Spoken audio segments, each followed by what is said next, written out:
welcome to the channel. Reverend Dr. J.W. Morrison, theologist. Central Coast, New South Wales, Australia. Yep. Walking the dog. Come on, Hank. Good little dog. It's going alright. There's a tick for those of you in the area. Sydney, Wollongong, Gosford, Central Coast, Newcastle, extending from there. Ticks. Watch out for ticks if you got dogs, cats. My mate just had a tick on his dog. Cost him $2,000. Keep an eye out for ticks. Check your dog in between its paws and in its ears as well. Well, many of you have been in relationships where everything was running as well as it could. You knew what the ups and downs were, twos and throws were. You had accepted that. But as you're trying to be tolerable of the parts missing in the relationship, you begin to experience some unhealthy, this way please, hey, come out of the mud, here, come on, quick, hop, come on, good boy. Start to experience some health issues, mental, and mental will roll on to physical eventually if you allow it to, if you let it go for long enough. It's hard for people that have made it hard for themselves by way of the dynamics, domestic dynamics that they've built for themselves with their children and with their family members, friends even. Friends can be a nuisance to what could be a good relationship.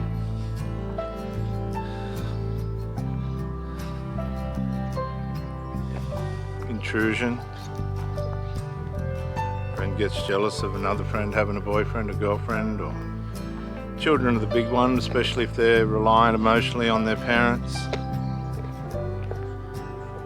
And they won't be frightened to say, they won't be frightened to play up, make it difficult for the parent and for yourself. My advice is to just hop out of that situation before it escalates, because I've seen a lot of psychological damage happen to the people that are struggling with the shift in emotional attention. They don't handle the deficit coming out of what you're taking from the parent or the child. If it's parent-child, parents can sulk over their children who have partners, and vice versa. They'll feign sicknesses, they'll feign injuries, they'll feign problems, they'll cause problems, have problems. It's just, some will psychologically collapse. Their whole course of life will change. They'll start changing jobs, start losing jobs, lose their stability. I've seen young adult men do this over their mothers. They'll start harming and hurting themselves. They'll start threatening suicide.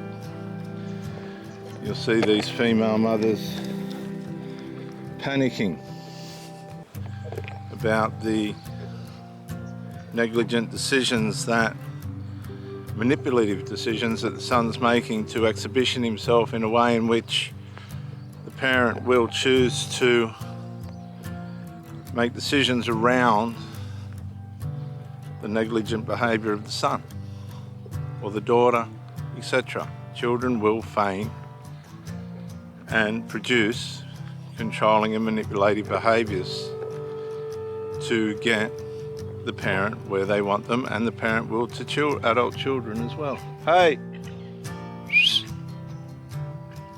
Now we've got a muddy dog. Come here, please.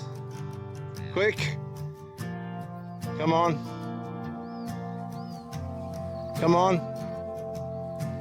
Now he's covered in mud. Silly dog.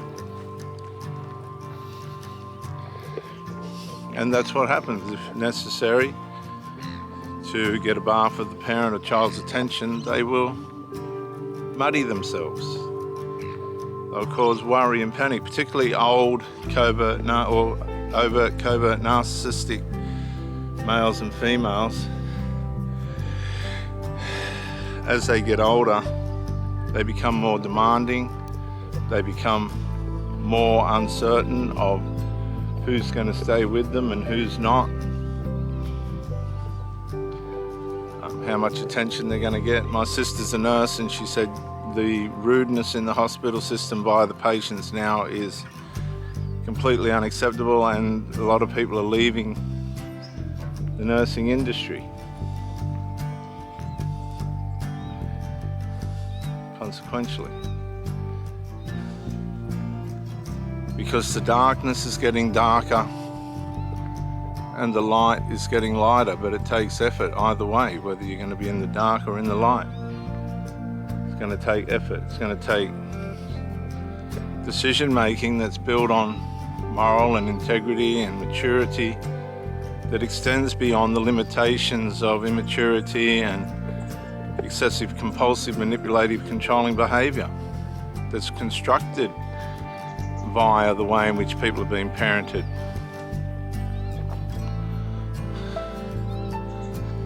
Manipulation and control is rife now in families, to the point where the children become the parent and the parent becomes the child. That's how bad it's become. How are you, mate? Nice day.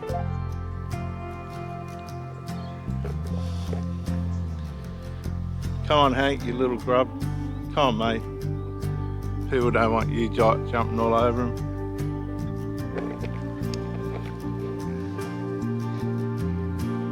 He's made a complete mess of himself.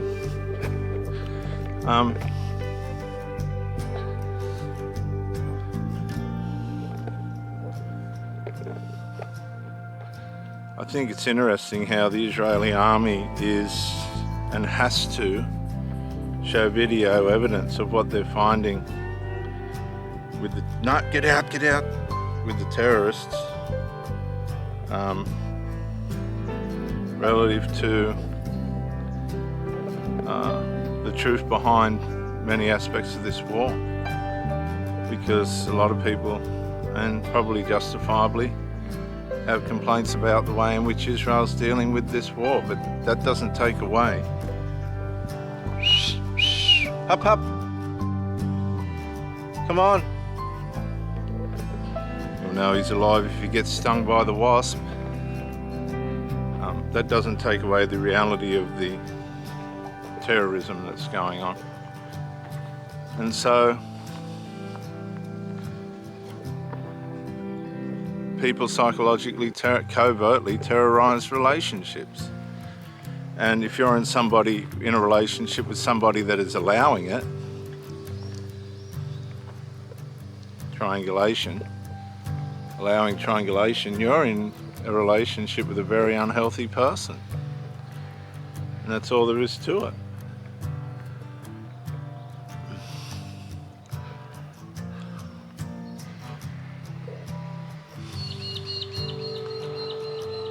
And they will leave you in that situation, even though they're turning up and doing most of the right things.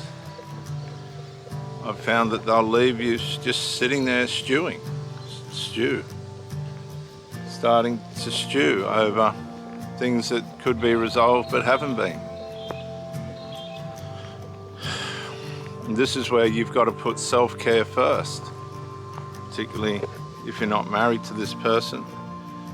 And I'm sorry, but even if you are, if it's become abusive and destructive and negligent, you see a lot of the negligence is covert. You don't know what's going on. Too many people don't have the discernment to realise that this person's losing their way.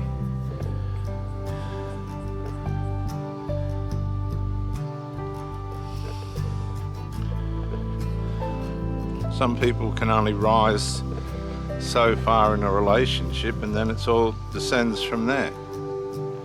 And they rely on your correction and your discipline and your instruction and your leadership like a parent to lead them along, and it shouldn't be that way.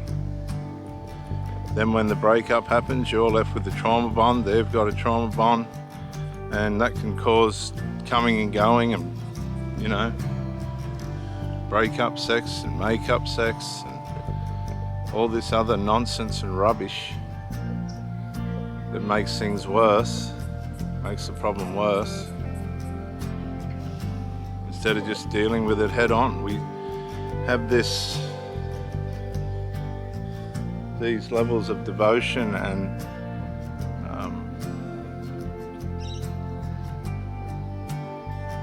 have these levels of devotion and loyalty that are made up and shadowed out of loyalty and devotions that are expected through marriage, and a lot of you people aren't even married. You're putting up with nonsense and garbage that you ought not your problem. Other people's lack of characteristic and morality and relationship skills. Many of you have suffered at the hands of people that have started well, disintegrated, and then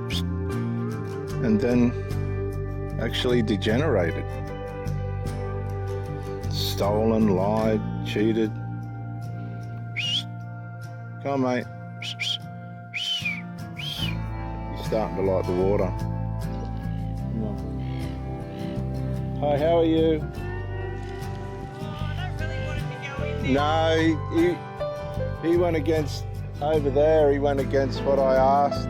Now he's got mud on him. They don't do what they're told. I'm just like, I've got to work here, just sitting on my feet on the carpet. Yeah. I don't have time to clean him. Come on, aren't you? I don't know. So I have a Yeah. Yours would be hard to clean too.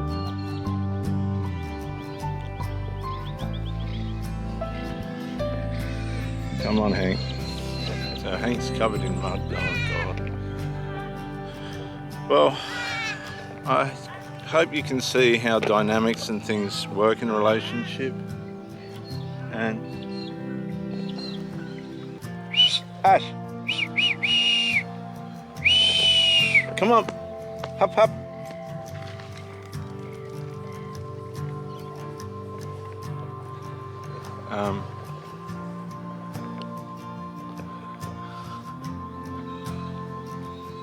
And you really can't judge too hard these people because it's the way they're formulated. It's a matter of whether you're going to be able to tolerate it or not. I've had women say to me, well, I've never seen my son or whatever behave like this before. It's rubbish. Usually it's the disgruntled mother driven out the father by assistance of the sons. And the fruit of that is the sons will hate men. I've had them openly say to me, we don't like middle-aged men. Well, you just dobbed in your mother and how she's raised you to be a fool. And consequently, that's exactly how these people behave, like fools. And they don't want to hear the truth. Gosh, no, that's going to cause too much self-reflection and self-introspection. If you reveal the truth on some of the domestic dynamics and formations that are going on out there, you can't blame people to get upset. You're undoing their whole fundamental structure. But there are people that see the light and go, I don't want to be a part of this family structure anymore. The black sheep. I don't want to be a part of this structure anymore. But sometimes even the black sheep can start to build a structure that's a whole different form of destruction. Trying to get out of one form of destruction only to create another.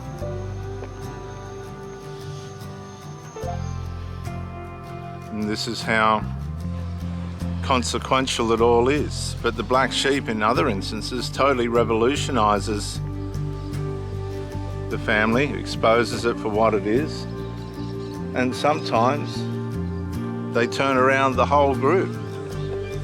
And next thing, the whole group is transforming into wonderful, beautiful, well-balanced people who have gotten off alcohol, drugs, marijuana, nicotine, and other recreational destructive habits. I've seen it over and over again, many times, just by one black sheep saying no more and revolutionising the whole family. The whole family's confronted with and it doesn't always happen. Some people end up estranged. But the black sheep can change everything for the whole group, for the whole family.